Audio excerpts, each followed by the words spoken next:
Sulla on työ, kumppani, kiva koti ja niin edelleen. Kyllä te tiedätte. Kaikki hyvän elämän elementit koossa. Elämä kulkee omalla painollaan ja itse sen kun köröttelee kyydissä. Viikonlopusta toiseen ja lomasta lomaa. Väliin vähän syntymäpäiviä, häitä, ehkä hautajaisia. Näinhän se elämän kuuluu mennä. En mä ole onneton, mutta en mä ole vakuuttunutkaan. Mutta mä jatkan, koska niinhän meitä on opetettu. Täytyy olla kiitollinen siitä, mitä on. Eikö?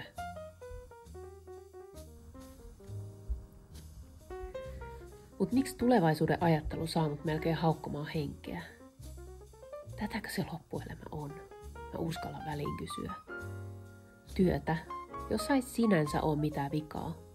Mutta ei se ole se työ, josta mä olisin voinut kertoa haaveilleeni lapsena. Ja työmatkat.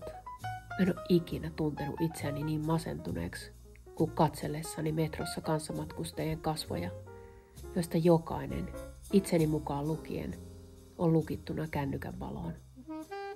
Siellä se maailman onnellisin kansa on sullottuna mustine toppatakkeineen, niille metron oransseille penkeille. Onks tää se elämä, jota mä halusin? Mä tunsin olevani jumissa.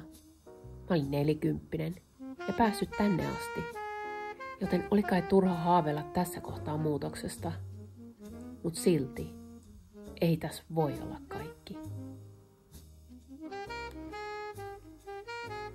Mä olin jo kokeillut keinoja, joista mä yleensä piristyin. Vaikka uusi kiva paita tai koti jotain ihanaa uutta. Matka, se jos mikä piristi. Mut tällä kertaa ei mikään auttanut.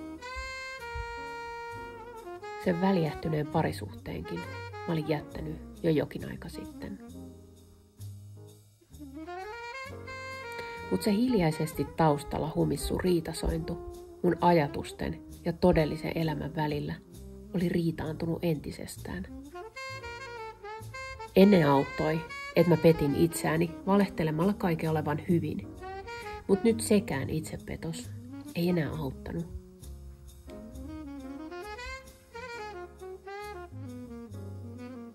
Jos ei ole isoa kriisiä, on turha valittaa pienistä. On ihmisiä, joilla on oikeita ongelmia. Mitä mä edes ajattelen? Sitäkö, että mulla on tylsää, enkä näy tulevaisuudessani mitään odottamisen arvosta? Kehtaappa sanoa toi ääneen. Mä näen jo ilmeet mielessäni.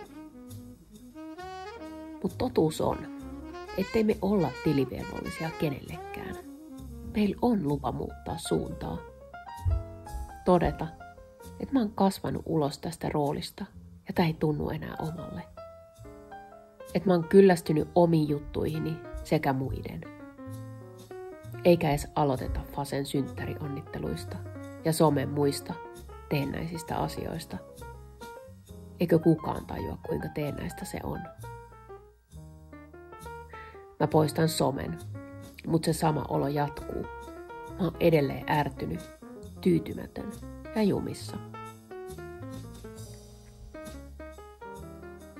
Vihdoin tulee se hetki, kun mä kysyn iteltäni, mitä mä oikeasti haluan.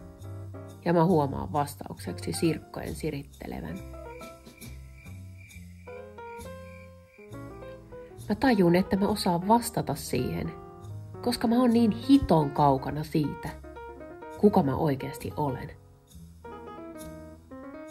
Mä käännän vihdoin katseeni ulkoapäin itseeni ja teen päätöksen, että mun on osattava vastata tähän kysymykseen, jotta saan elämästäni edes etäisesti sitä, mitä joskus ajattelin se olevan.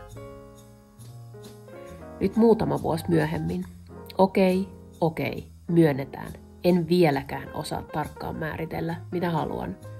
Mutta mä oon ainakin löytänyt sen sektorin, sen alueen, jossa se kiinnostuksen kohteeni mahdollisesti lymyää.